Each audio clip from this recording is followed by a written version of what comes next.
அஸ்ஸலாம் அலைக்கம். Hi friends. இன்றைக்கான மினி விலாக் பார்க்கலாமா? நேற்று வந்து ஃப்ரெஷ்ஷாக மீன் வந்துச்சு. அம்மா வாங்கி தந்திருந்தாங்க. உடனே வந்து கழுவி கட் பண்ணி ஃப்ரீசரில் வச்சுட்டேன். பொரிக்கிறதுக்கு வந்து தனியாக அதை எடுத்து மேரினேஷன் பண்ணி ஃப்ரிட்ஜில் வச்சாச்சு. இது ஃப்ரீசர்லேயும் அதை நார்மலாக இருக்க இடத்துலையும் வச்சுட்டேன். ஃப்ரீசரில் உள்ள மீன் வந்து விடுறதுக்காக தண்ணி ஊற்றி ஊற வச்சுருக்கேன்.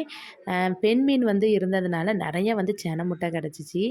அதையும் இனிமேல் தான் தனியாக வாஷ் பண்ணணும். வந்து உலைய வச்சு அரிசி போடும்போதே அரிசி கரைஞ்ச தண்ணியை மீனில் வந்து ஊற்றி வச்சுட்டேன்.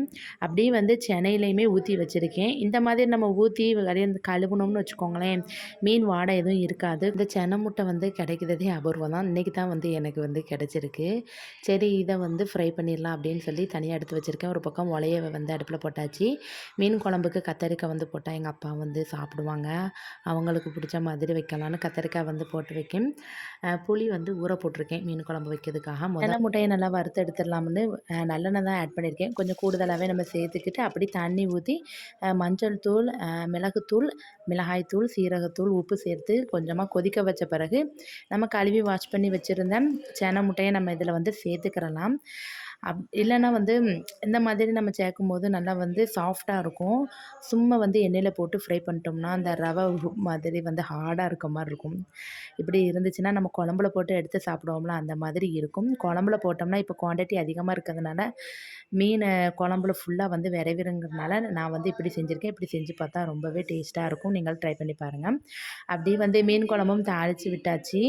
தாளிச்சிட்டு புளி தண்ணி ஊற்றிட்டு அப்படியே வந்து கத்தரிக்காய் ஒரு ஒரு 5 நிமிஷம் குக்காய் வந்த பிறகு தேங்காய் வந்து அரைச்சி சேர்த்தாச்சு. தேங்காய் வந்து நல்லா ஒரு கொதி வந்து விட்ட பிறகு நான் வந்து மீன் வந்து கழுவி வச்சுருந்த மீனை வந்து இப்போ சேர்த்துக்கிறதேன். மீன் சேர்க்கும் போது தான் வந்து நான் இந்த மாங்காவும் சேர்த்துக்கிற போகிறேன்.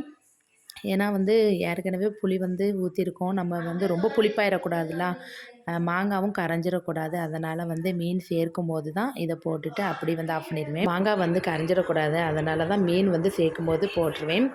ஏன்னா அப்படி வந்து மாங்காய் எடுத்து சாப்பிடவும் நல்லாயிருக்கும்.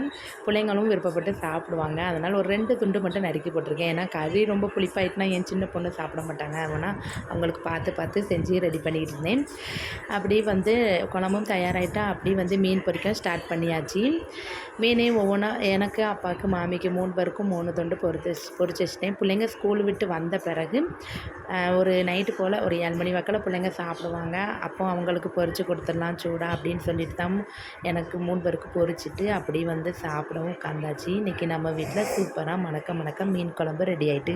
உங்கள் வீட்டில் என்ன லஞ்சுன்னு சொல்லுங்கள்.